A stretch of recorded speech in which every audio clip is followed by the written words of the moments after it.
పరిశుద్ధాత్మ తండ్రి దేవుడు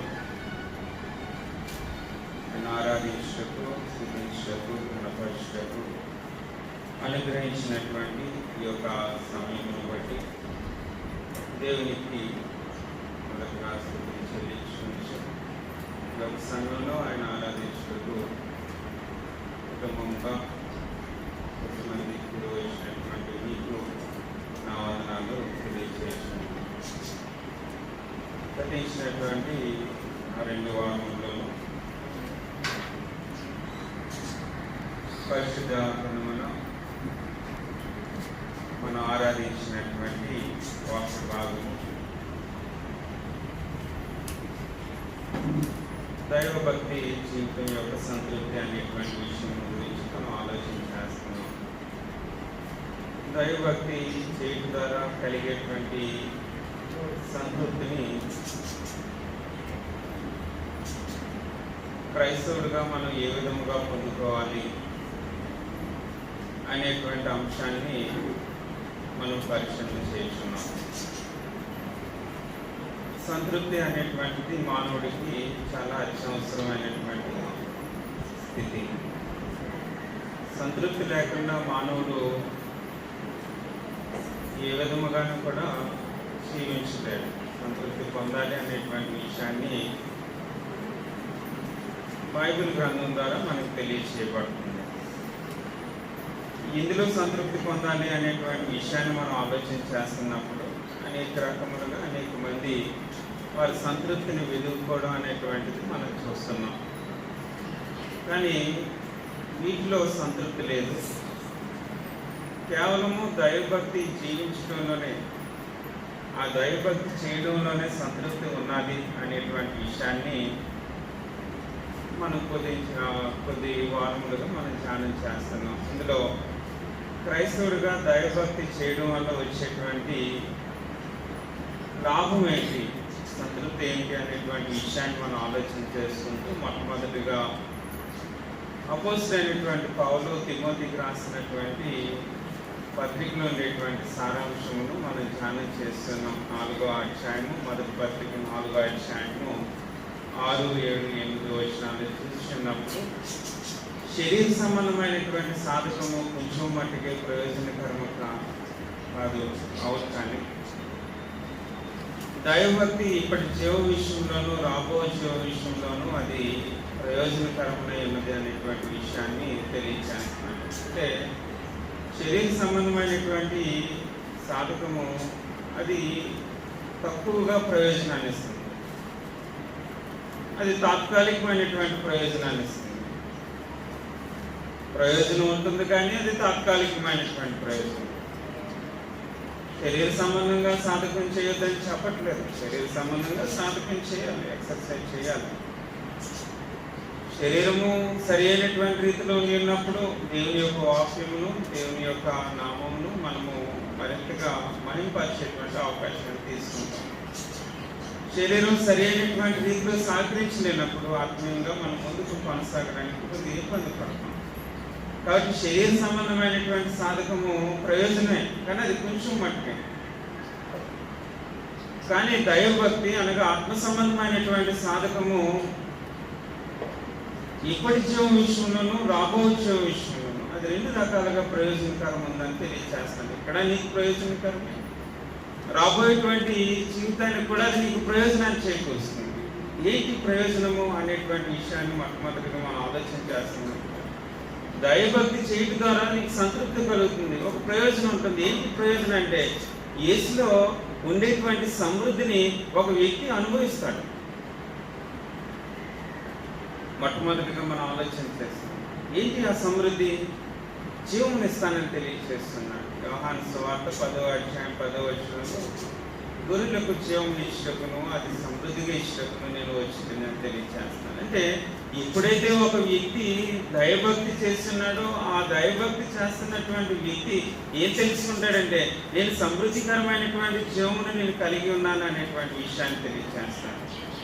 రెండో ప్రయోజనం ఏంటంటే దైవభక్తి చేయడం ద్వారా సర్వశక్తిమంతుడైన దేవునిలో కలిగి ఉన్న సంబంధం యొక్క ఆనందాన్ని అనుభవిస్తాడు.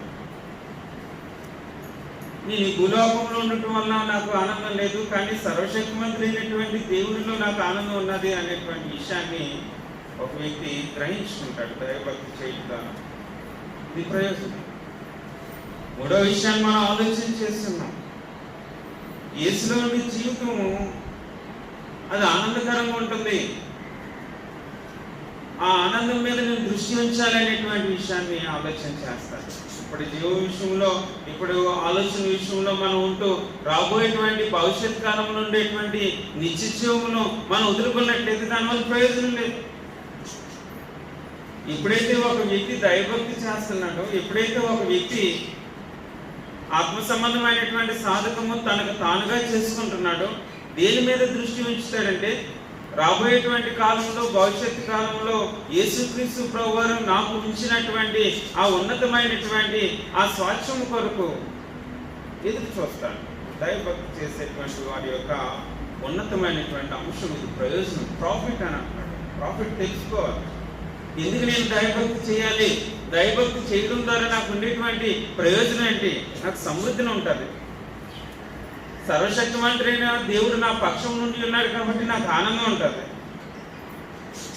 నా కొరకు ప్రభు అయినటువంటి యేసుక్రీస్తు ఒక స్వాస్థ్యం నుంచి ఉన్నాడు కాబట్టి ఆ స్వాస్థ్యం మీద దృష్టి ఉంటుంది.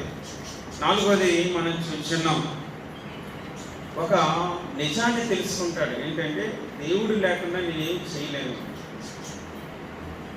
Without God you are nothing. దేవుడు లేకుండా మనం ఏం చేయలేము. దేవునితోటే మీకు సమస్తమును సాధ్యము, నేను ఏది చేయాలంటే దేవునితోటే సమస్తం సాధ్యము అనేటువంటి విషయాన్ని ఒక వ్యక్తి గ్రహిస్తాను. ఇది మొట్టమొదటిగా మనం ఆలోచన చేస్తున్నాం, ప్రయోజనము అనేటువంటి విషయం. రెండవదిగా ఆలోచన చేస్తున్నాం, ఒక వ్యక్తి దైవభక్తి చేయడం ద్వారా తన జీవితం యొక్క ఉద్దేశం ఏంటో తెలుసుకుంటాడు. ఏంటి నా జీవితం యొక్క ఉద్దేశం ఏంటి? భూలోకంలో నేను జీవిస్తున్నాను కదా, ఈ జీవితం యొక్క ఉద్దేశం ఏంటి? ఈ ఉద్దేశం ఎప్పుడు తెలుసుకుంటాడంటే దైవభక్తి చేయడం ద్వారానే తెలుసుకుంటాడు. ఆ ఉద్దేశాన్ని సొలొమోను మర్చిపోయాడు. సొలొమోను మర్చిపోయాడు కాబట్టి తాను ఈ భూలోకంలో ఇదిగో ఈ విధముగా, అనగా నేను తింటకు, లేకపోతే త్రాగుటకు, లేకపోతే లైంగికమైనటువంటి జీవితమును గడుపుటకు, లేకపోతే ఇహ లోక సంబంధమైనటువంటి విధి విధానములను అనుసరించడం ద్వారా నేను సంతృప్తి పొందగలనని ప్రతి విషయంలోనూ కూడా అతను వెతికి ఉన్నాడు. వెతికినా అతనికి కనబడలేదు. అదంతా వ్యర్థమని తెలుసుకున్నాడు.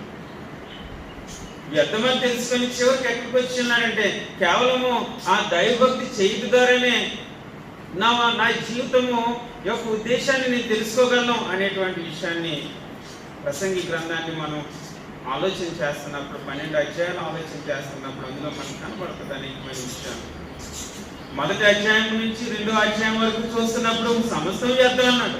తర్వాత ఏం తెలియజేస్తున్నాడంటే ఇదిగో దేవునిలో ఉంటే అది ఎప్పుడు తెలుసుకున్నాడంటే దైవభక్తి చేయడం తెలుసుకున్నాడు.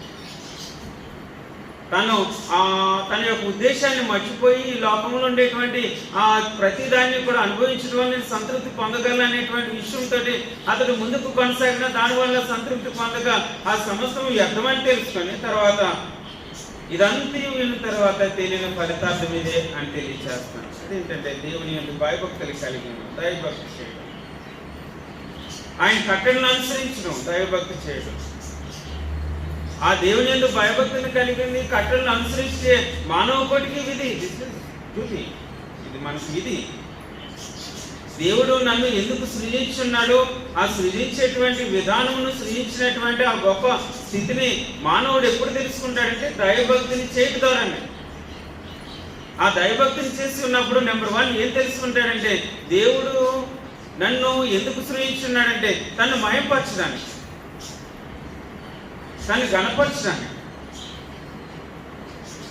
మానవుడిగా ఈ భూలోకంలో అనేకమైనటువంటి జీవచరములు ఆయన సృజించున్నాడు, మానవుడిగా నన్ను సృజించున్నాడు. వాటన్నిటికంటే ఒక ప్రత్యేకమైనటువంటి స్థితిని నాకు ఇచ్చి ఉన్నాడు. ఎందుకు ఇచ్చి ఉన్నాడు అని ప్రశ్న వేసుకుని ఉన్నప్పుడు ఆ ప్రశ్నకు సమాధానం ఎక్కడ దొరుకుతుందంటే దైవభక్తి చేసి ఉన్నప్పుడు మాత్రమే దొరుకుతుంది. అదేంటంటే ఇదిగో దేవుడు నన్ను తన మహిమ కొరకు స్నేహించున్నాడు అనేటువంటి విషయాన్ని నేను ఆలోచన చేసుకుంటాను, మనం ఆలోచన చేసుకోగలం. ఒకవేళ తాను ఎందుకు సృజించబడి ఉన్నాడో అతను తెలుసుకోలేకపోతే, నేను ఎందుకు ఈ భూలోకంలో ఉన్నానో తెలుసుకోలేకపోతే చాలా మంది అంటారు, ఎందుకురా ఈ పనికి వాళ్ళ జీవితం చచ్చిపోతే బాగున్నాం అనేటువంటి విషయాన్ని అంటారు. అది ఎప్పుడు కలుగుతుంది అంటే దైవభక్తి చేయలేనప్పుడే కలుగుతుంది. ఎందుకు ఈ జీవితము, ఈ బాధలన్నీ ఎందుకు, ఈ కష్టంలన్నీ ఎందుకు, చనిపోతే బాగుంది కదా అనేటువంటి అంశము ఈ భూలోకంలో అనేక మంది మానవులకి ఎందుకు కలుగుతుందంటే అతడు దైవభక్తి చేయలేకపోవడం వల్ల కలిగేటువంటి నష్టం ఏంటంటే, తండ్రి అయినటువంటి దేవుడు మానవుడిగా నన్ను ఎందుకు సృజించి ఉన్నాడో అది నేను తెలుసుకోలేనప్పుడు నాకు కలిగేటువంటిది ఏంటంటే నిరాశ, నాకు కలిగేటువంటిది ఏంటంటే చింత, నాకు కలిగేటువంటిది ఏంటంటే బాధ. ఎందుకంటే నేను ఎందుకు ఈ భూలోకంలో ప్రయాణం చేస్తున్నానో నాకు తెలియదు. ఎందుకు తెలియదంటే నేను దేవుల్లో గడపట్లేదు. అది గడపలేనప్పుడు, నేను ఎందుకు జీవిస్తున్నానో తెలియలేనప్పుడు కలిగేటువంటి ఆ యొక్క జీవితం ఏంటంటే నిరాశతోటి, నిస్పృహతో ఉంటారు, బాధతో ఉంటారు. అందుకని పేతురు తెలియచేసిన ఆనాడు ఉండేటువంటి క్రైస్తవులకు, మీరు దేని గురించి చింతించకండి. చింతించినటువంటి ఆ స్థితి ఎప్పుడు వస్తుందంటే, కృంగిపోయినటువంటి ఆ స్థితి ఎప్పుడు వస్తుందంటే, నిరాశ అనేటువంటిది ఎప్పుడు వస్తుందంటే, మానవుడు తనకు తానుగానే పతనమైపోయేటువంటి ఆ స్థితి ఎప్పుడు వస్తుందంటే, తాను ఎందుకు సృజించబడి ఉన్నానో అది తెలుసుకోలేనప్పుడు. అది ఎప్పుడు తెలుసుకుంటాడంటే దైవభక్తి చేస్తున్నప్పుడే. తన ఉద్దేశం, పర్పస్ ఏంటి, మానవుడిగా దేవుడు నన్ను భూలోకంలో ఎందుకు ఉంచున్నాడు, ఈ విషయాన్ని మనం ఆలోచన చేస్తున్నాం. ఈరోజు 3వ అంశాన్ని మనం ఆలోచించాలి. చాలా తక్కువ సమయాన్ని చెప్తాం. అదేంటంటే దైవభక్తి జీవితమును గడపడం ద్వారా మానవుడికి కలిగేటువంటి ప్రాముఖ్యమైనటువంటి అంశం ఏంటంటే సమాధానం కలుగుతుంది. సమాధానాన్ని కలుగుతుంది, శాంతి కలుగుతుంది. ఇది చాలా ప్రాముఖ్యమైనటువంటి అంశం. ఎందుకంటే ప్రతి చోట కూడా ప్రజలందరూ శాంతి కొరకు, సమాధానం కొరకే వెతుకులాడుతున్నారు. ఎందుకంటే ప్రతి మానవుడు కూడా బాధతో ఉన్నాడు, ఇబ్బందితో ఉన్నాడు, కష్టంతో ఉన్నాడు, కుటుంబ సమస్యలతో ఉండవచ్చు, ఆర్థికమైనటువంటి సమస్యలతో ఉండవచ్చు. ఈ భూలోకంలో అనేక మంది ఇప్పుడు అందరికీ ఉండేటువంటి సమస్య, ఆ సమస్యతో కూడా మానవుడు కొట్టుపెట్లాడుతున్నాడు.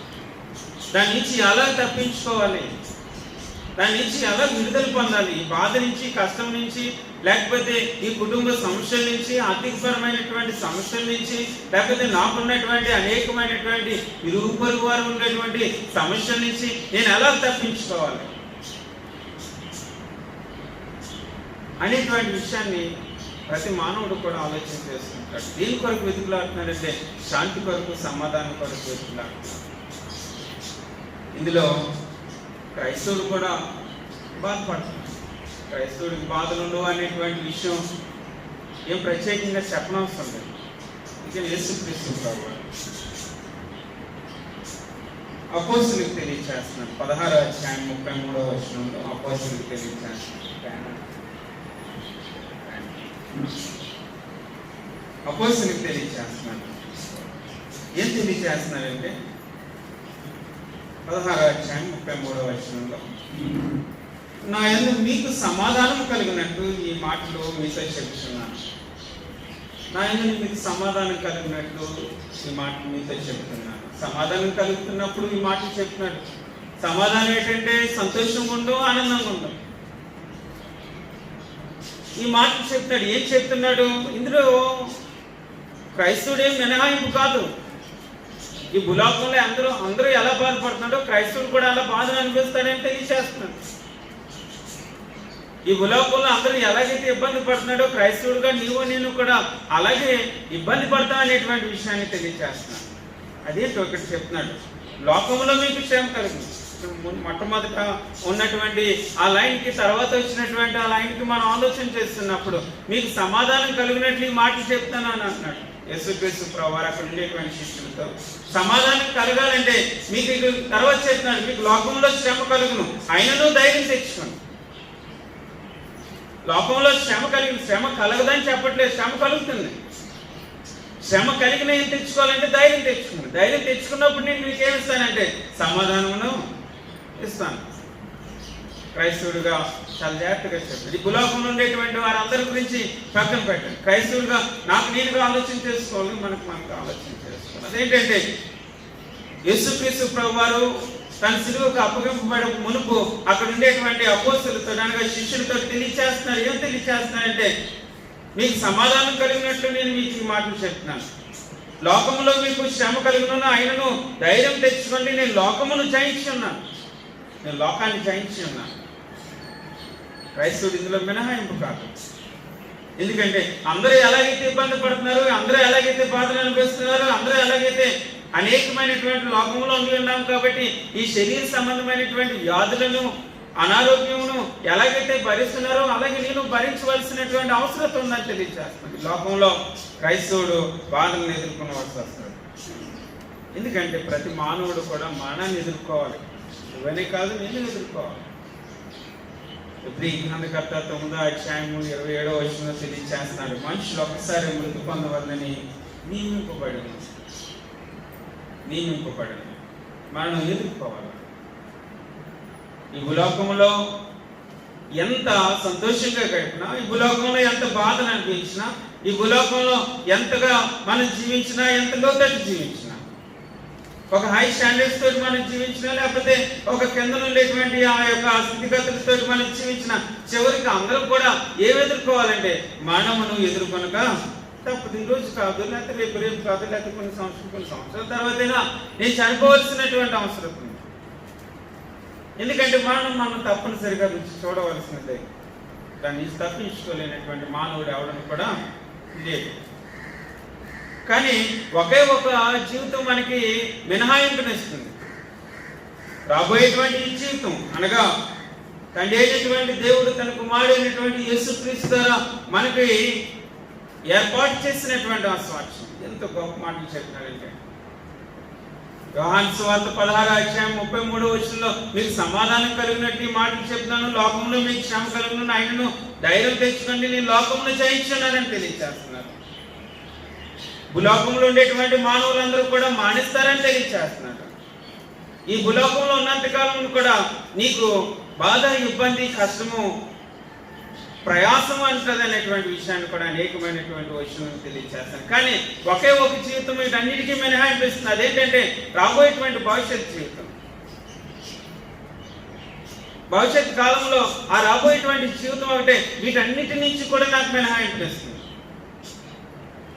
వీటన్నిటి నుంచి కూడా తప్పిస్తుంది అని తెలియజేస్తున్నాడు యోహాను భక్తుడు. ప్రకటన గ్రంథం 21వ అధ్యాయం 4వ వచనంలో తెలియజేస్తున్నాడు, ఆయన వారి కన్నుల ప్రతి భాష బిందువును సమాధానం, శాంతి. ఆయన వారి కన్నులు ప్రతి భాష బిందువును తూర్చివేయను, మరణమైక ఉండదు, దుఃఖమైనను, ఏడ్పైనను, వేదనైనను ఇక ఉండదు, మొదటి సంగతులు గతించిపోయిన సింహాసనంలో నుండి వచ్చిన గొప్ప స్వరం చెప్పుట. 21వ అధ్యాయము 4వ వచనంలో ఆయన తెలియజేస్తుంది. ఎందుకంటే బైబిల్ గ్రంథాన్ని మనం పరిశీలన చేస్తున్నాం. దైవభక్తి జీవితము చేయడం ద్వారా కలిగేటువంటి సంతృప్తి. మూడవది ఏంటంటే సమాధానం, శాంతి. మనుషునికి సమాధానం చాలా ప్రాముఖ్యమైనటువంటి అంశం. అది మీకనే కాదు, నాకు కూడా. భూలోకంలో ఉండేటువంటి వారందరూ దేన్ని వెతుకుతున్నారంటే సమాధానం వెతుకుతున్నారు. ఎందుకు రా ఈ బ్రతుకు, ఎందుకు ఈ జీవితం, ఏం సాధించాలనేటువంటి ఉద్దేశంతో ఈ జీవితాన్ని నేను గడుపుతున్నాను. ఎందుకు నాకు ఎప్పుడు బాధ, నాకు ఎప్పుడు ఇబ్బంది, నా కుటుంబంలో నాకేమున్నది, ఎన్ని సమస్యలతో నేను సతమతం అవుతున్నాను, నాకేం కావాలంటే మనుషుడు దేనికోసం వెతుకుతున్నాడంటే సమాధానం కోసం వెతుకుతున్నాడు. సమాధానం కోసం వెతుకుతున్నాడు, కానీ ఎక్కడ రావట్లేదంటే దైవభక్తి చేయడానికి రావట్లేదు. దైవభక్తి చేయలేనప్పుడు సమాధానాన్ని ఎలా కనుగోగలరు? దైవభక్తి చేయలేనప్పుడు శాంతిని ఎలా కనుగోగలరు? దైవభక్తి చేస్తున్నప్పుడు నెంబర్ 1 నా తండ్రి అయినటువంటి దేవుడు ఎలాంటి వాడో నేను తెలుసుకుంటాను. తెలుసుకున్నప్పుడు తెలియచేస్తున్నాడు. కొత్త నిబంధనలో 5 సందర్భాల్లో దేవుని యొక్క లక్షణంలో ఒక లక్షణం ఏంటంటే ఆయన సమాధానకర్త. అని మర్చిపోకూడదు. ఇది దైవభక్తి చేస్తున్నప్పుడు మాత్రమే తండ్రి అయినటువంటి దేవుడు సమాధానకర్త అని నేను తెలుసుకుంటాను. ఉదాహరణగా రోమిలికి రాసినటువంటి పత్రిక 15వ అధ్యాయం 33వ వచనంలో మనం చూస్తున్నప్పుడు రోమిలికి అపోస్తలుడైనటువంటి పౌలు తెలియచేస్తున్నాడు, సమాధానకర్త యొక్క దేవుడు మీ అందరికీ తోడై ఉండును గాక. ఎందుకు ఆ మాట తోడై ఉండును గాక? అక్కడ వారు బాధలు అనిపించినా, కష్టములు అనిపించినా, ఇబ్బందులు అనిపించినా ఒక మాటతో అక్కడ కంక్లూజన్ ఇస్తున్నాడు, ఒక ముగింపు అనేది ఇస్తున్నాడు.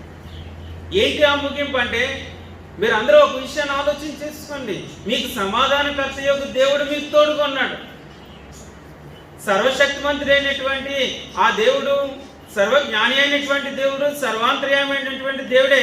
ఆయనకి ఇంకొక లక్షణం ఏంటంటే సమాధానకర్త. ఆ సమాధానకర్త యొక్క దేవుడు నీకు తోడే ఉంటుండగా నువ్వు వీటన్నిటి గురించి ఎందుకు ఆలోచన చేస్తున్నావు? ఎందుకు ఆలోచన చేస్తున్నావు అంటే నేను దైవభక్తి చేయట్లేదు. దైవభక్తి చేయకపోవడం వల్ల కలిగేటువంటి నష్టం ఏంటంటే నా దేవుడు ఎలాంటి వాడు నేను తెలుసుకోలేదు. నా దేవుడు సమాధానకర్త అని తెలుసుకున్నప్పుడు నేను సంతోషంగా ముందుకు కొనసాగాను. ఇది దైవభక్తి జీవితం యొక్క చాలా ప్రాముఖ్యమైనటువంటి అంశం. దైవభక్తి జీవితం యొక్క చాలా ప్రాముఖ్యమైనటువంటి అంశం. రోమిలికి రాసినటువంటి పత్రిక 16వ అధ్యాయం 20వ వచనంలో ఏమన్నాడంటే, సమాధానకర్త యొక్క దేవుడు సాతానులను మీ కాళ్ళ క్రింద శీఘ్రముగా చితక త్రొక్కించినాను. ఎంత చక్కగా చెప్పినట్టు చూడండి. ఆయన్ని గుర్తు చేస్తూ మన దేవుడు సమాధానకర్త యొక్క దేవుడు. ఏ సాతానైతే మిమ్మల్ని ఏలాలని చూస్తుందో, మిమ్మల్ని అణగద్రోకాలని చూస్తుందో, మిమ్మల్ని ఆ భక్తివంతమైనటువంటి జీవితం నుంచి దూరపరచాలని చూస్తుందో, ఆ సాతానుడే ఏం చేస్తాడంటే నీ కాళ్ళతోటి త్రొక్కించేటువంటి స్థితిని ఇస్తాడు. ఎప్పుడు ఇస్తాడంటే దైవభక్తి చేస్తున్నప్పుడు. దైవభక్తి చేయకపోతే సాతానుడు ఎప్పుడు కూడా నా జీవితంలో, నా కుటుంబంలోనూ కూడా ఏడుచు ఉంటాడు. ఇక్కడ ఇద్దరిద్దరు వెళ్ళాలి. క్రైస్తవ జీవితాన్ని అవనండి, భూలోకంలో ఉండేటువంటి ప్రతి మానవుడి యొక్క జీవితాన్ని రెండు ఏలుబడులు ఉండవు. ఒకటి సాతాను యొక్క ఏలుబడిలో ఉంటావా, లేకపోతే దేవుని యొక్క ఏలుబడిలో ఉంటావా? దేవుని యొక్క ఏలుబడిలో ఉండాలంటే నేను దైవభక్తి చేయాలి. ఎప్పుడైతే దైవభక్తిని విడిచిపెట్టానో సమాధానకర్త యొక్క దేవుడు నాకు తోడుగా ఉండలేడు. ఎవడుంటాడంటే ఎప్పుడు బాధ, ఇబ్బంది, కష్టము ఇచ్చేటువంటి సాతాను యొక్క ఏలుబడిలో సాతాను యొక్క ఏలుబడిలో ఉన్నంత కాలం కూడా నాకేం కలుగుతుందంటే మనం ముందు ఆలోచన చేస్తున్నాం. నిరాశ, నిస్పృహ, కుంగిపోట, చింతించు. ఈ క్రైస్తవ జీవితంలో ఆలోచన చేసుకోవాల్సినటువంటి అంశం. పరిశుద్ధాత్మ ప్రేరించే భక్తులు తెలియచేస్తున్నారు, సమాధానకర్త యొక్క దేవుడు సాతానును మీ కాళ్ళ క్రింద అనగా త్రొక్కించు. ఫిలిప్పీలకు రాసినటువంటి పత్రికను మనం చూస్తున్నాం. 4వ అధ్యాయం 9వ వచనంలో సమాధానకర్త యొక్క దేవుడు మీకు తోడై ఉండును గాక. తెస్సలోనికీయులకు రాసినటువంటి మొదటి పత్రిక 5వ అధ్యాయం 23వ వచనంలో సమాధానకర్త యొక్క దేవుడే మిమ్మల్ని పరిపూర్ణముగా, సంపూర్ణముగా పరిశుద్ధపరచును గాక. హెబ్రీయులకు రాసినటువంటి పత్రిక 13వ అధ్యాయం 20-21వ వచనంలో సమాధానకర్త యొక్క దేవుడు, వృత్తుల్లో నుండి లేపినటువంటి సమాధానకర్త యొక్క దేవుడు అనేటువంటి విషయాన్ని 5 సందర్భాల్లో కొత్త నిబంధనలో వాడుతున్నారు. ఎందుకు గుర్తు చేస్తున్నాడు అక్కడ ఉండేటువంటి భక్తులకు అనేటువంటి విషయాన్ని మనం ఆలోచన చేస్తున్నప్పుడు దేవునికి తెలుసు తన ప్రజలకు ఇబ్బందిని కలిగించడానికి గర్జించు సింహం వల్లే ఎప్పుడును కూడా అపవాది వెయిట్ చేస్తుంటాడు. వెయిట్ చేస్తున్నప్పుడు నేను అతనికి అవకాశం ఇచ్చాను అనుకోండి, అపవాదికి అవకాశం ఇచ్చాను అనుకోండి, నేను దేవుడి నుంచి దూరం అయిపోతాను. దేవుడి నుంచి దూరం అయిపోతే నేను మానవునికి వెళ్తాను. మానవునికి వెళ్ళాలనేటువంటి ఉద్దేశము దేవునికి లేదు.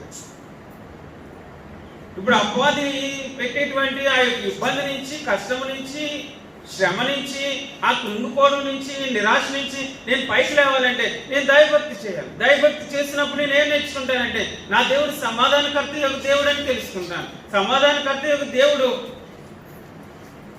నాకు ఏమి ఇస్తాడంటే సమాధానం ఇస్తాడు. ఆయన కర్త. ఆయన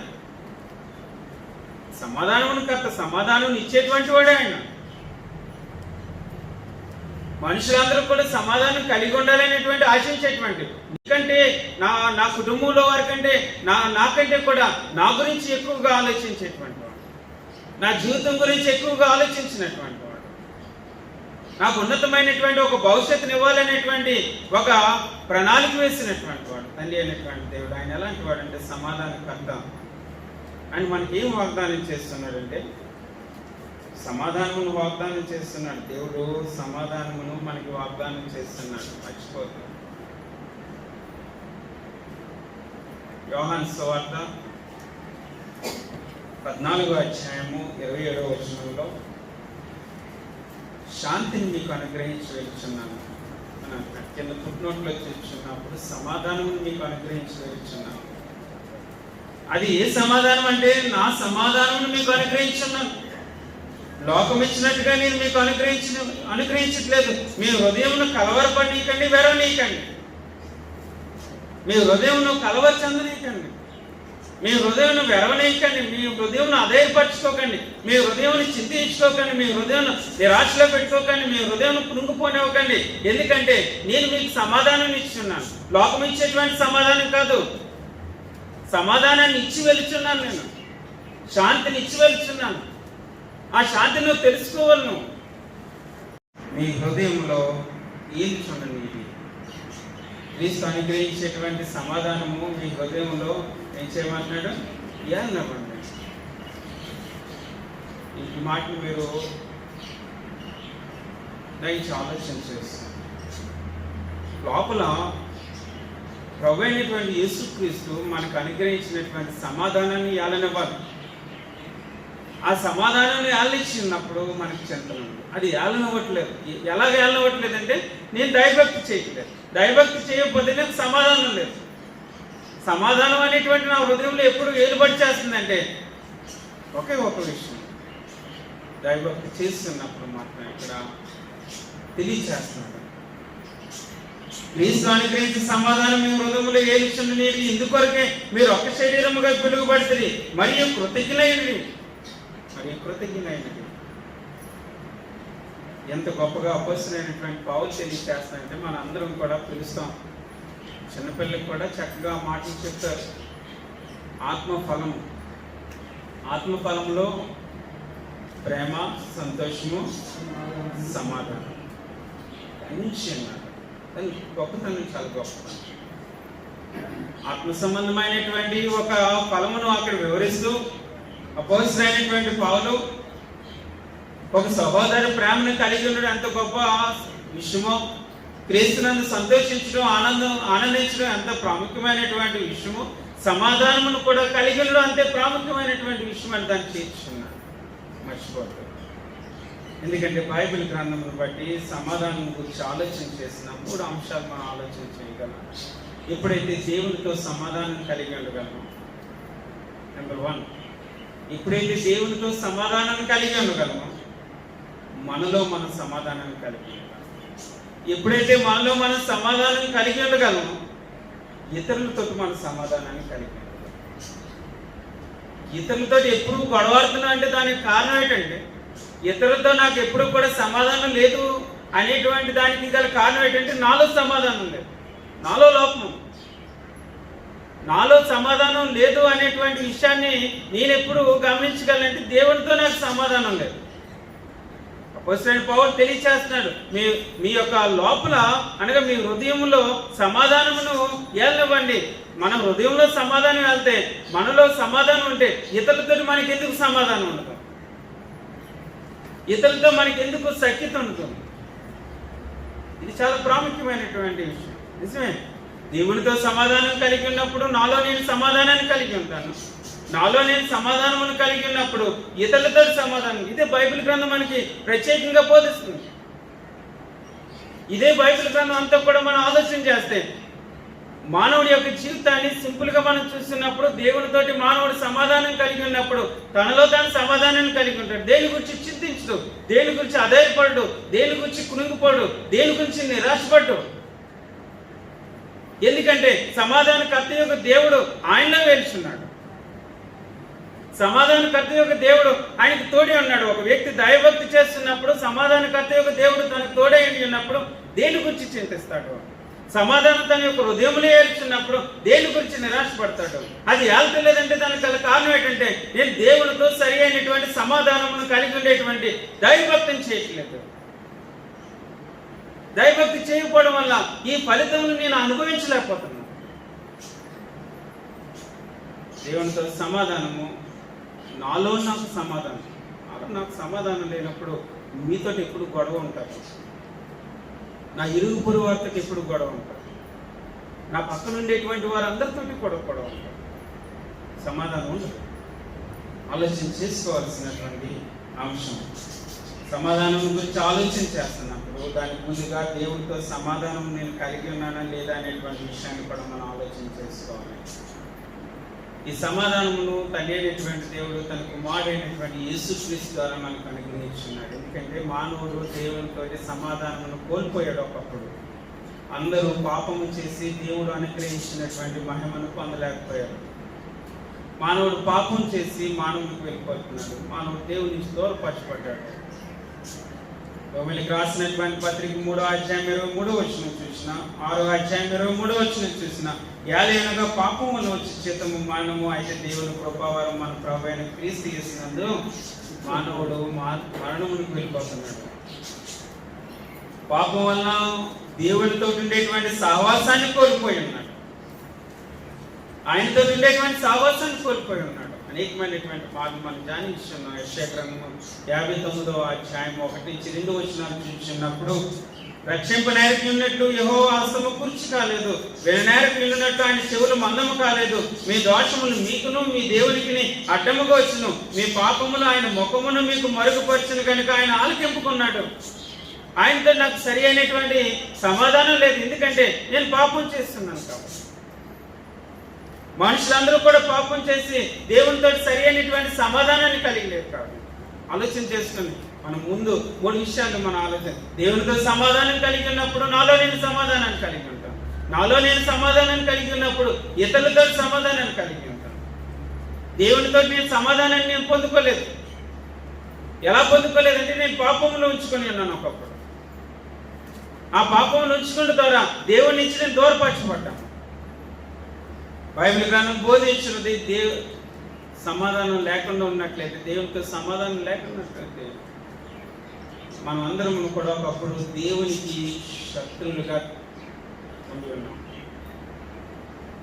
తన కుమారులుగా, తన రాజ్య నివాసులుగా, తనతో పాటు జీవించాలనేటువంటి కోరికతో, తన మహిమ నిమిత్తం జీవించాలనేటువంటి కోరికతో సృజించుకొని ఉన్నటువంటి దేవుడు పాపము చేసినటువంటి మానవుడు ఇప్పుడే దేవుడి నుంచి దూరం అయిపోయినాడు. మానవుడు ఇప్పుడు దేవుడిని ఎలా చూస్తున్నాడంటే ఒక శత్రువుగా, విరోధ భావంతో చూస్తున్నాడు. రోమీయులకు రాసినటువంటి పత్రిక 5వ అధ్యాయం 10వ వచనంలో చూస్తుండగా, ఏలి అనగా శత్రువులమై ఉండగా, ఎంత గొప్ప బాధాకరమైనటువంటి విచారకరమైనటువంటి మాటను అక్కడ వాడుతున్నాడు చూడండి. ఏలి అనగా శత్రువులమై ఉండగా ఆయన కుమారుని మరణము ద్వారా. కొలస్సీలకు రాసినటువంటి పత్రిక 1వ అధ్యాయం 21వ వచనంలో, మరియు గత కాలమందు దేవునికి దూరస్తులు మీ దుష్క్రియల వల్ల మీ మనసులో విరోధ భావము గలవారై ఉండిన మిమ్మును కూడా. ఎందుకంటే దూరస్తులకు ఉన్న విరోధ భావమును కలిగినటువంటి వారు ఉన్న దేవునికి దూరం ఉన్న సమాధానం లేదు దేవునితోటి. ఆనాడు పాత నిబంధనలో మనం చూసిన, కొత్త నిబంధనలో మన అనేకమైనటువంటి పర్యాయములు మనం ఆలోచన చేసిన, మానవుడు దేవునితోటి సమాధానము లేకుండా ఉన్నటువంటి కాలము మానవునికి వెళ్ళి ఉన్నారు. కాబట్టి ఇచ్చేద్దాం విరోధ భావం, శత్రువులు కొన్ని ఉన్నాం,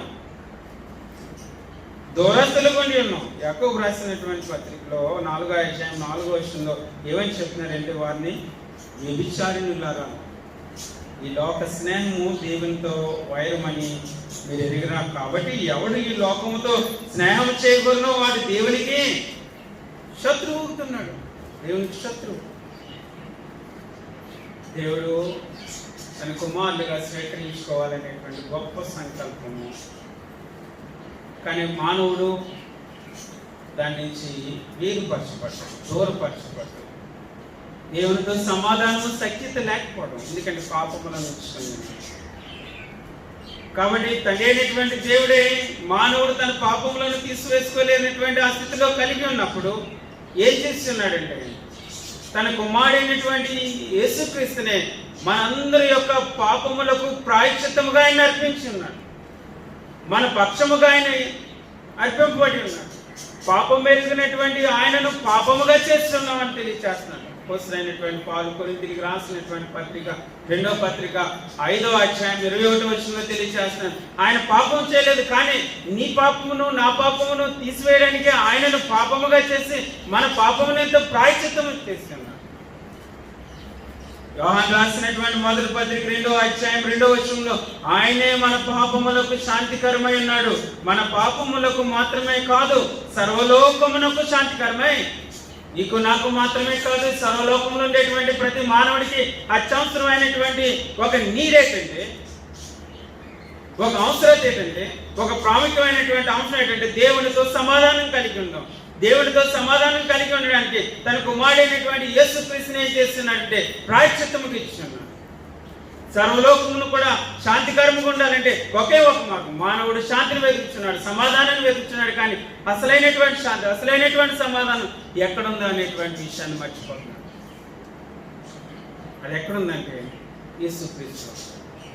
ఎందుకంటే ఆయన మనకు మధ్యవర్తి, దేవునికి మానవునికి కూడా మధ్యవర్తి. తిమోతికి రాసినటువంటి మొదటి పత్రిక 2వ అధ్యాయం 5వ వచనంలో తెలియజేస్తుంది, దేవుడు ఒక్కడే, దేవునికి నరులకు మధ్యవర్తి ఒక్కడే, ఆయనే క్రీస్తు యేసును నరుడు. ఆయన మధ్యవర్తి, ఆయన మనకు ప్రాయశ్చిత్తం గుండి ఉన్నాడు, ఆయన మనకు మధ్యవర్తి గుండి ఉన్నాడు.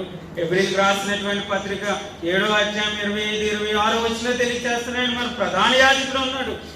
ఆయన ఎలాంటి వాడంటే పవిత్రుడు, నిర్దోషియు, నిష్కల్మషుడును, పాపుల్లో చేరక ప్రత్యేకముగా ఉన్నటువంటి ఇట్టి ప్రధాన యాజకుడు మనకి సరిపోయినటువంటి వాడు. గొప్ప ప్రధాన యాజకుడు, పవిత్రమైనటువంటి పరిశుద్ధమైనటువంటి ప్రధాన యాజకుడు దేవుని దగ్గరికి నన్ను తోడుకొని వెళ్ళడానికి ఈ భూలోకములో ఆయన నా పాపము నిమిత్తము ప్రాయశ్చిత్తముగా బలియాగం చేయబడి ఉన్నాడు. బలియాగం చేయబడి నేను చేయవలసినటువంటి అవసరత ఏముందంటే, మా సర్వమానవాళి చేయవలసినటువంటి ఏంటంటే ఆయన విధేయత చూపుల ద్వారా పూర్తిగా నీతిమంతులుగా తీర్చబడి ద్వారా మాత్రమే సమాధానాన్ని పొందుకోగలం. ముగిస్తాను, నేను కొద్ది నిమిషాల్లో ముగిస్తాను. పూర్తిగా నీతిమంతులుగా తీర్చబడాలంటే ఆయన విధేయత చూపించాలి. యేసుక్రీస్తు ప్రభువారు ఆరోహణమయ్యేటువంటి ఆ సమయంలో మార్కు సువార్త 16వ అధ్యాయం 16వ వచనంలో, మీరు సర్వలోకంలోకి వెళ్ళి సర్వ సృష్టికి సువార్తను ప్రకటించండి, నమ్మి బాప్తిస్మం పొందిన వాడు రక్షించబడును, నమ్మని వానికి. ఎందుకంటే ఆయన విధేయత చూపించాలి ఆ ఆజ్ఞకు. అది గొప్ప ఆజ్ఞ. అది బాప్తిస్మం పొందేవా దేవునితో సమాధానం పరచబడితే, బాప్తిస్మం పొందకుండా దేవునితో సమాధానం లేదు. దేవునితో సమాధానం లేకుండా నా హృదయంలో సమాధానం అనేటువంటిది ఏ విధంగా ఏర్పాటు చేస్తుంది? ఇతరులతో నేను సమాధానాన్ని ఎలా కలిగి ఉండగలను? ఇతరులతో సమాధానం కలిగి ఉండాలంటే నాలో సమాధానాన్ని కలిగి ఉన్నాను. నాలో సమాధానాన్ని కలిగి ఉండాలంటే దేవునితో సమాధానాన్ని కలిగి ఉన్నాను. దేవునితో సమాధానాన్ని కలిగి ఉండాలంటే ఆయన వాక్యం దగ్గర రావాలి. ఆయన వాక్యమును విని విశ్వసించి మారు మనసు పొంది ఒప్పుకొని బాప్తిస్మం పొందేవారు దేవునితో సమాధానం తెలియచేస్తున్నారు. అపోస్తలుల కార్యములు 2వ అధ్యాయం 38వ వచనంలో మనం చూస్తున్నప్పుడు అపోస్తలుడైనటువంటి పేతురు ఒక గొప్ప సమాధానం ఇచ్చి ఉన్నాడు. అక్కడ ఏంటి? వారు అడిగినటువంటి ప్రశ్నకు ఒక సమాధానం, ఒక ఆన్సర్ ఇస్తున్నాడు. మీరు మారు మనసు పొంది పాప క్షమాపణ నిమిత్తము ప్రతివాడు యేసుక్రీస్తు నామమున బాప్తిస్మం పొందండి. బాప్తిస్మం లేకుండా మానవుడు దేవునితో సమాధానము లేదు.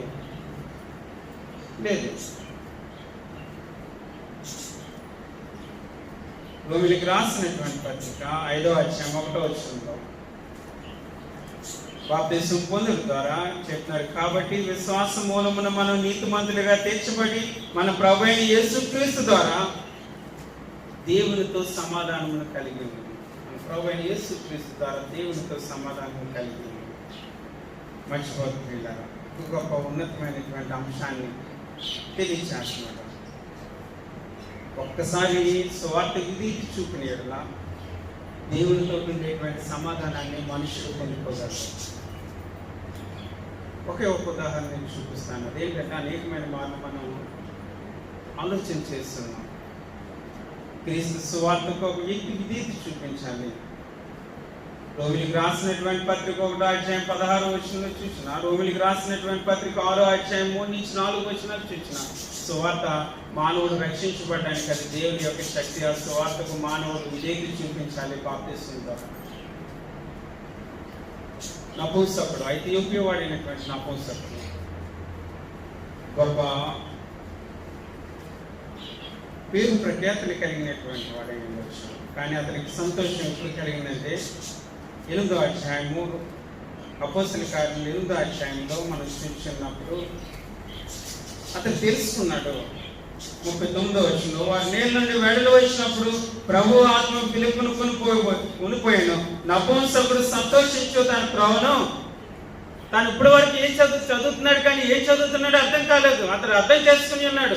తాను దైవభక్తి చేస్తున్నాను అనేటువంటి ఒక ఆలోచనతో కలిగి ఉన్నాడు. కానీ అది సరి అయినటువంటి రీతిలో అతనికి కనబడలేదు. కానీ అతను చదువుతున్నది ఏంటో అతను గమనించి ఉన్నప్పుడు, దాన్ని బోధింపబడి ఉన్నప్పుడు, దాన్ని తెలుసుకొని దాన్ని విని విశ్వసించి ఉన్నప్పుడు అతను ఏం పొంది ఉన్నాడంటే బాప్తిస్మం పొంది ఉన్నప్పుడు ఇప్పుడు అతడు ముందుకు కలిగినటువంటి సంతోషము కంటే ఎక్కువ సంతోషాన్ని ఇప్పుడు అనుభవిస్తున్నాడు. దానికి గల కారణం ఏంటంటే అతడు ఒకటి తెలుసుకుని ఉన్నాడు, సమాధానమును నేను కలిగి ఉన్నాను అనేటువంటి విషయాన్ని గ్రహించున్నాను.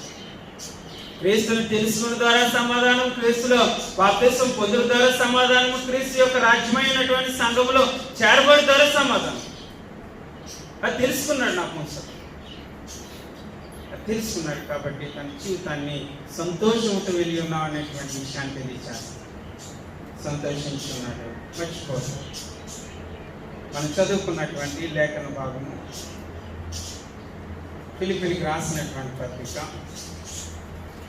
తెలియచేస్తున్నాడు. ఫిలిప్పీలకు రాసినటువంటి పత్రిక 4వ అధ్యాయము ఏమని తెలియచేస్తానంటే ఒక మాట తెలియచేస్తున్నాను. 4వ అధ్యాయము 4వ వచనంలో, ఎల్లప్పుడూ ప్రభువునందు ఆనందించి మరల చెప్పుదును ఆనందించి మీ సహనమును సకల జనులకు తెలియచేయండి. ప్రభు సమీపం కొని ఉన్నాడు. దేని గురించి చింతపడకుడు కానీ ప్రతి విషయంలోనూ ప్రార్థన విజ్ఞాపనల చేత కృతజ్ఞతాపూర్వకంగా మీ విన్నపములు దేవునికి తెలియచేయండి. అప్పుడు సమస్త జ్ఞానములకు మించిన దేవుని సమాధానము యేసుక్రీస్తు వల్ల మీ హృదయములకును మీ తలంపులకును అని తెలియచేస్తూ ఒక మాట తెలియచేస్తున్నాను. దైవభక్తి చేయండి మీకు సహోదరులారా. ఫైనల్లీ మై డియర్ బ్రదర్ అని తెలియచేస్తూ, ఏ యోగ్యతైనను మెప్పైనను ఉన్నాయల్లా, ఏవి సత్యమైనవో, ఏవి మాన్యమైనవో, ఏవి న్యాయమైనవో, ఏవి పవిత్రమైనవో, ఏవి రమ్యమైనవో, ఏవి జాతి గలవో వాటి మీద ధ్యానముంచండి. మెడిటేట్, దైవభక్తి చేయండి, వీటి మీద మీరు ధ్యానముంచండి. ఒక క్రైస్తవుడిగా వీటి మీద మీరు ధ్యానించండి. సహోదరులుగా తెలియచేస్తాను అక్కడ. మరియు మీరు నా వలన ఏవి నేర్చుకొని అంగీకరించుదురో, నా యందు ఉన్నట్టుగా ఏవి వింటురో, ఏవి చూచుదురో అట్టి వాటిని చేయండి. అప్పుడు సమాధానకర్త యొక్క దేవుడు మీకు తోడై. క్రైస్తవుడిగా నేను దేవునితోటి బాప్తిస్మం ద్వారా సమాధానమును పొందుకొని ఉన్నాను అనేటువంటి విషయం ఒకటి. క్రైస్తవుడు అయిన తర్వాత ఇదిగో దైవభక్తి చేయడం ద్వారా దేవుడు నాకు ఇచ్చేటువంటి భౌతికమైనటువంటి సమాధానము, ఆత్మీయమైనటువంటి సమాధానం. రెండవ అంశం, భూలోకంలో నాకు భౌతికమైనటువంటి సమాధానం నాకు అవసరమే, అదే ఇస్తానంటాడు. అలాగే పరలోక సంబంధమైనటువంటి స్వాచ్ఛములో ఉండేటువంటి ఆ గొప్ప ఉన్నతమైనటువంటి సంతోషము, ఆ శాంతి మనం చదువుకొని ఉన్న ప్రకటన గ్రంథం 21వ అధ్యాయం 4వ వచనంలో, వారు కన్నుల యొక్క ప్రతి భాష బిందువును కూడా ఆయన తుడుచును. ఇదే దైవభక్తి ఎప్పటి జీవ విషయంలోనూ రాబో జీవ విషయంలోనూ ప్రయోజనకరము. ఏంటంటే దేవునితో సమాధానము.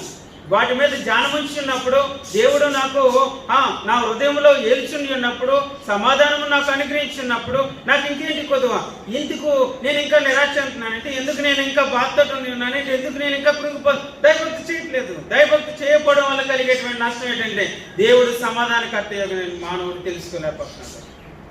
అది తెలుసుకోలేనప్పుడు వాడు ఎంత ఎదిగినా తన ధనంతో, తన యొక్క సౌందర్యంతో, తన యొక్క జ్ఞానంతో ఎంత సమాధానమును వెతకాలని మానవుడు ప్రయత్నం చేసినను సమాధానమును పొందుకోలేడు.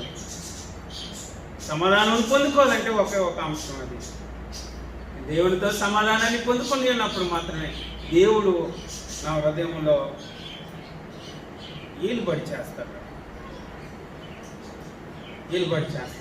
మనం ముందుగానే చదివి ఉన్నాం, సాతానును మీ కాళ్ళ క్రింద చితక తృప్తించినాను. ఆ మాటలను ఆలోచన చేస్తున్నప్పుడు చాలా గొప్ప మాట. సమాధానకర్త యొక్క దేవుడే సాతాను నీ కాళ్ళ క్రింద చెతగా త్రుక్కించును. చెతగూడతాను అంటాం కదా, చెతకు త్రుక్కించడం అన్న మాట. అంటే ఆ రీతిని మనకిస్తాడు. ఎప్పుడైతే దైవభక్తి చేస్తున్నామో, వీటి మీద ధ్యానం ఉంచున్నామో, ఏదైతే ఆయన యొక్క బాధలోనూ, ఆయన యొక్క భక్తిలోనూ, ఆయన యొక్క విశ్వాసంలోనూ, ప్రార్థనలోనూ ఒక వ్యక్తి ఎదుగుతున్నాడు, ఆటోమేటిక్గా కలిగేటువంటి ఏంటంటే దేవుడు అతనికి తోడై ఉంటాడు. ఎందువల్లంటే దేవుని యొక్క సమాధానము తన యొక్క హృదయంలో ఏలుబడి చేస్తుంది. మర్చిపోదు, క్రైస్తవులుగా దేవుని యొక్క సమాధానం ప్రభు అయినటువంటి యేసుక్రీస్తు ద్వారా తండ్రి అయినటువంటి దేవుడు అనుగ్రహించినటువంటి సమాధానమును మన హృదయంలో ఏలుబడి చేస్తున్నప్పుడు మానవుడికి ఒక సంతృప్తి కలుగుతుంది. ఇదే దైవభక్తి జీవితం యొక్క సంతృప్తి. మూడో అంశాన్ని మనం నేర్చుకున్నాం. ప్రయోజనం ఉన్నది దైవభక్తి చేయడం ద్వారా. ఆ ప్రయోజనం ద్వారా సంతృప్తి నేను పొందుకోగలను. మానవుడిగా దేవుడు నన్ను ఎందుకు సృష్టించున్నాడో ఆ ఉద్దేశాన్ని తెలుసుకున్న ద్వారా నేను సంతృప్తి పొందుకున్నాను. దైవభక్తి చేయడం ద్వారా సమాధానమును పొందుకున్న ద్వారా నేను సంతృప్తిగా, నాకు సంతృప్తి ఉంది. రాబోయేటువంటి జీవితంలో దేవుడు నా కొరకు ఒక ఉన్నతమైనటువంటి బహుమానమును నాకు అనుగ్రహించున్నాడు అనేటువంటి విషయమును లోపల ఏలుచున్నటువంటి ఆ సమాధానం నాకు గుర్తు చేస్తుంది. అప్పుడు నాకు బాధ ఉంటుంది, అప్పుడు నాకు కష్టం ఉంది. ఎందుకంటే తండ్రి అయినటువంటి దేవుడు నా పాపములను క్షమించి సమాధానం ఇచ్చున్నాడు. ఆయనతో సహవాసమును కలిగించుటకు నాకు సమాధానం ఇచ్చున్నాడు. మూడవదిగా భవిష్యత్తు జీవితంలో కూడా దేవుడు నాకు సమాధానమును ఇచ్చాడు. మర్చిపోదు, దైవభక్తి క్రైస్తవుడికి చాలా ప్రాముఖ్యం. దేవుని చిత్తమైతే రాబోయేటువంటి కాలం రెండు అంశాలను మనం ఆలోచన చేస్తున్నాం. దైవభక్తి జీవితం యొక్క సంతృప్తి మానవుడికి అవసరం. అప్పుడే సంతృప్తి, అదే నిజమైనటువంటి సంతృప్తి. ఆ సంతృప్తి కోసం మనం ముందుకు కొనసాగాలి. భౌతికమైనటువంటి అవసరతలు మనకు చాలా ఉన్నాయి. వాటిని మనం పొందుకోవడం అనేటువంటి చాలా ముఖ్యం. కానీ దైవభక్తులు ఉండేటువంటి సంతృప్తి అది శాశ్వత కాలం నన్ను సంతోషాన్ని ఇస్తుంది, శాశ్వత కాలం ఆనందాన్ని ఇస్తుంది. అటువంటి దైవభక్తి సంబంధమైనటువంటి జీవితమును గడుపుతూ దేవుడు మనకు అనుగ్రహించినటువంటి సమాధానం మనం పొందుకుంటూ సంతృప్తిని కలిగి ఉండేటువంటి క్రైస్తవులుగా మనం ఉండాలని అప్పుడు నేను తెలియజేసిన విషయం.